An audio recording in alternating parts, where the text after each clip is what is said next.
नमस्कार, मैं हूं आपके साथ मयंक मिश्रा। आज 19 तारीख है। पिछले 12 घंटों के अंदर ईरान, अमेरिका और इजराइल से जुड़े सारे अपडेट मैं आपको बताऊंगा। देखिए, इस वक्त जो सबसे अहम खबर आ रही है, जो एमओयू साइन हुआ था ईरान और अमेरिका के बीच, उसके चंद घंटों के अंदर इस एमओयू की शर्तों की धज्जियां उड़ गई हैं और नेतन्याहू ने एक बार फिर लेबनान के कई इलाकों पर हमले शुरू कर दिए।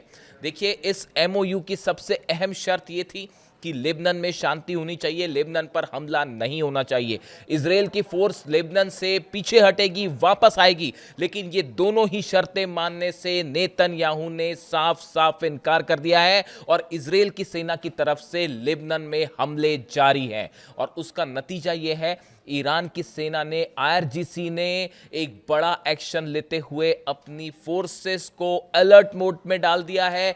जितनी मिसाइल्स हैं उसको अलर्ट मोड पर रख दिया गया है। और जो खबरें आ रही हैं ईरान से कि अगर इसी तरह से नेतन्याहू के हमले जारी रहे लेबनान में, तो ईरान प्रीएम्प्टिव स्ट्राइक करेगा, इजराइल पर हमले करेगा। देखिए, ये हालात पहले भी थे। लेबनान पर 3 दिन पहले जब हमले हुए थे, उस समय ईरान ने हमले की तैयारी कर दी थी, बल्कि अनाउंसमेंट भी कर दिया था कि आज रात हमला किया जाएगा इजराइल के ऊपर। लेकिन डोनाल्ड ट्रंप के इंटरफेरेंस के बाद वो उसे रोका गया था, क्योंकि एमओयू साइन होना था, इस तरह की बातें थी।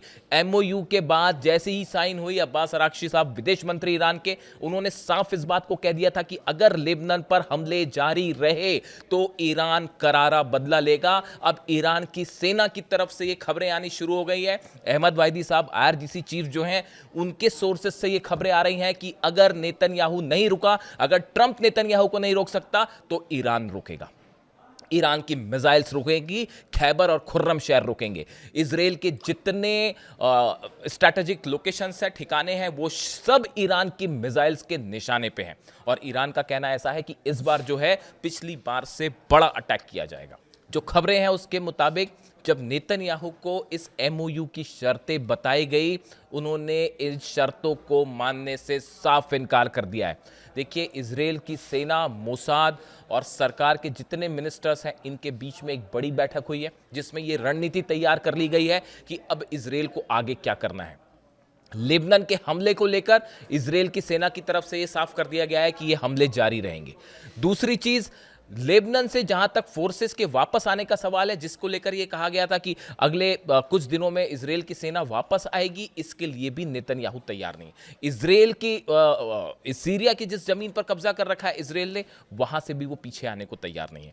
यानी लेबनान को लेकर ईरान और इजराइल के बीच एक बार फिर जंग होनी तय मानी जा रही है।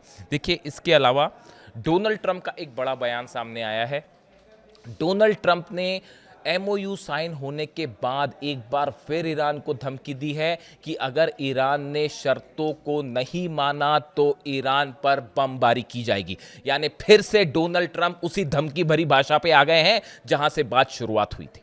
और डोनाल्ड ट्रंप फिर ये कहने लगे हैं कि ईरान पर हम बम बरसाएंगे अगर शर्तों का पालन नहीं हुआ तो।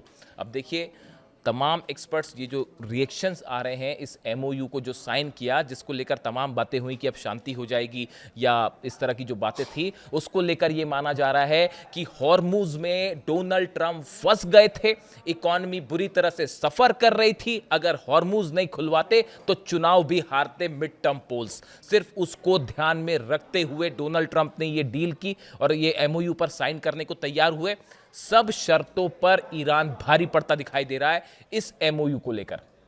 सिर्फ एक शर्त है, मैंने कल भी इसका जिक्र किया था, मैं कुछ फैक्ट्स आने के बाद उसको एक्सप्लेन करूंगा कि कैसे सिर्फ एक शर्त है जिस पर ईरान जो है वो बैकफुट पर दिखाई दे रहा है। बाकी 13 शर्तों पर ईरान ने लीड बनाई। अब सवाल ये है कि आखिर डोनाल्ड ट्रंप इतना ज़्यादा क्यों झुक गए? क्या इसके पीछे कोई बड़ी साजिश है, कोई बड़ा प्लान है जो कि ट्रंप और नेतन्याहू, दिखाया ये जा रहा है कि ट्रंप और नेतन्याहू के बीच में जो है वो दुश्मनी हो गई है और नाराज़ हैं, इस तरह की बातें हैं। लेकिन क्या सच्चाई ये है कि पीछे से एक बड़ी साजिश ईरान के लिए तैयार है और ईरान ने उसका पलटवार करने का जो है वो रास्ता खोज निकाला है? हालात ये है, लेबनान में जंग नहीं रुकती दिखाई दे रही है और नतीजा ये है कि एक बार फिर इजराइल और ईरान फ्लैश पॉइंट पर सामने बैठे हुए हैं और किसी भी वक्त हालात फिर से ऐसे हो सकते हैं, बस एक हमला और हालात ये हो सकते हैं कि फिर से जंग शुरू हो सकती है। इस बीच ये खबरें हैं इस तरह से कि नेतन्याहू डोनाल्ड ट्रंप से मुलाकात कर सकते हैं और मुलाकात के बाद शायद कोई और आगे की प्लानिंग सामने आए। इस तरह की भी कोशिश में जुटे हुए हैं नेतन्याहू कि वो डोनाल्ड ट्रंप से मुलाकात करें। इसको लेकर जल्दी कोई खबर सामने आ सकती है। देखिए, हालात अभी इस समय वर्तमान में हालात सिचुएशन ये है कि जितने एमओयू के पॉइंट्स थे उनमें किसी को लेकर कोई इंप्लीमेंटेशन शुरू नहीं हुआ है सिवाय हॉर्मूज खोलने के। अमेरिका की फोर्सेस अभी भी उन्हीं हालात में हैं जैसे पहले थी।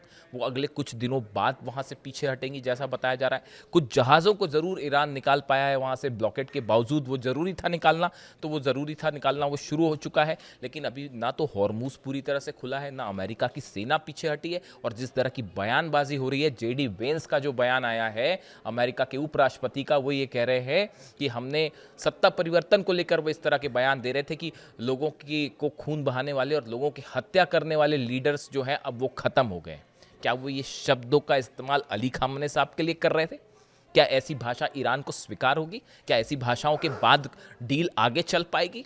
सोचना चाहिए अमेरिका को और अमेरिका के नेताओं को। अभी देखिए हालात ये है, एमओयू के बाद तनाव बिल्कुल कम नहीं है। चीन की तरफ से पहले कह दिया गया है कि अगले दौर की बातचीत मुश्किल होती दिखाई दे रही है और इसी बीच रूस पे भी बड़े हमले शुरू हो गए जिसका सीधा असर इस डील पर पड़ता दिखाई दे रहा है। देखिए वहीं एक बेहद अहम खबर ये है कि सऊदी जो है वो अब ईरान के साथ खड़ा होता दिखाई दे रहा है इजराइल के खिलाफ। सऊदी के फॉरेन मिनिस्टर जो है प्रिंस फैजल बिन फरहान, इनकी तरफ से एक बड़ी चेतावनी दी गई है इजराइल को और नेतन्याहू को। उन्होंने कहा है नेतन्याहू को अपने हमले रोकने चाहिए वरना इजराइल का अंजाम बहुत बुरा होगा।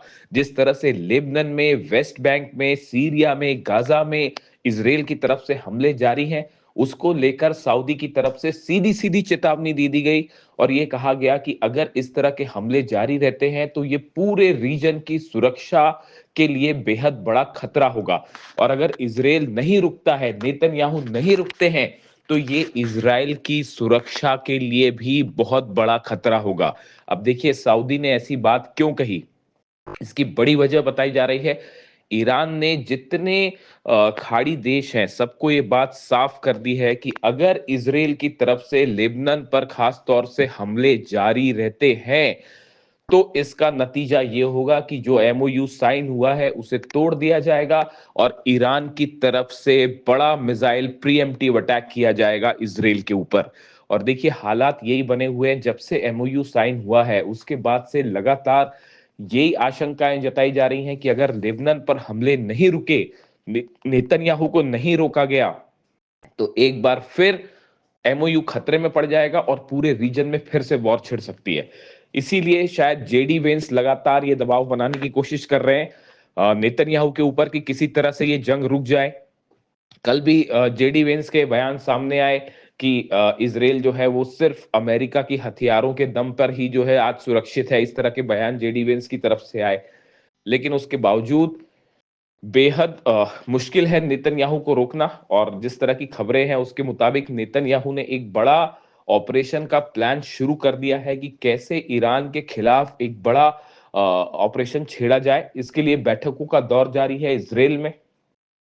साथ ही देखिए खबरें ये भी हैं कि इजराइल ने अपनी सेना को तैयार रखा है, एयरफोर्स तैयार है और ये कहा जा रहा है कि बस नेतन्याहू जैसी जब भी ऑर्डर करते हैं इजराइल हमला करने के लिए तैयार है। लेकिन जो अभी हालात हैं उसके मुताबिक डोनाल्ड ट्रंप की पहली प्रायोरिटी है किसी तरह से हॉर्मूज पूरी तरह से खुले, तेल जो है तेल सप्लाई सुनिश्चित हो ताकि अर्थव्यवस्था नियंत्रण में आए, ताकि आने वाले चुनाव में डोनाल्ड ट्रंप को नुकसान ना हो, मिड टर्म पोल्स में डोनाल्ड ट्रंप को नुकसान ना हो, इस बात पर पूरा फोकस है डोनाल्ड ट्रंप का। यही वजह बताई जा रही है कि ये एमओयू साइन किया गया है। लेकिन एमओयू के जो दूसरे दौर की बातचीत होगी उसको लेकर एक बार फिर ईरान के संसद के स्पीकर गलीबाफ साहब की तरफ से बयान आया है कि अगर आने वाले दौर में अमेरिका की तरफ से फिर पहले की तरह मुश्किल और जरूरत से ज्यादा डिमांड्स रखी गई तो ये एमओयू खतरे में पड़ जाएगा। यानी ईरान इस बात को जानता है कि अमेरिका बातचीत के दौरान एक बार फिर अपनी बात से पलट सकता है और यूरेनियम को लेकर, न्यूक्लियर प्रोग्राम को लेकर ऐसी शर्तें सामने रख सकता है, ऐसी मांग सामने रख सकता है जो एमओयू का हिस्सा नहीं है। देखिए, एमओयू में बहुत सारी चीजें ऐसी हैं जो साफ नहीं है, क्लियर नहीं है। इसीलिए कहा जा रहा है कि अमेरिका की तरफ से अगर जरूरत से ज्यादा मांगे रखी जाती हैं तो ईरान उनका पालन नहीं करेगा और एमओयू तोड़ दिया जाएगा और फिर जंग ही आखिरी रास्ता होगा। यानी हालात ऐसे हैं, एक तरफ नेतन्याहू रुकने को तैयार नहीं है, दूसरी तरफ ईरान की खैबर मिसाइल्स तैयार है। ईरान की सेना कह रही है कि अब नेतन्याहू का इलाज, इजराइल का इलाज खैबर मिसाइलों से किया जाएगा। इन हालात में एमओयू कितने दिन तक टिका रहेगा, इसको लेकर सबके मन में बड़ी आशंकाएं हैं।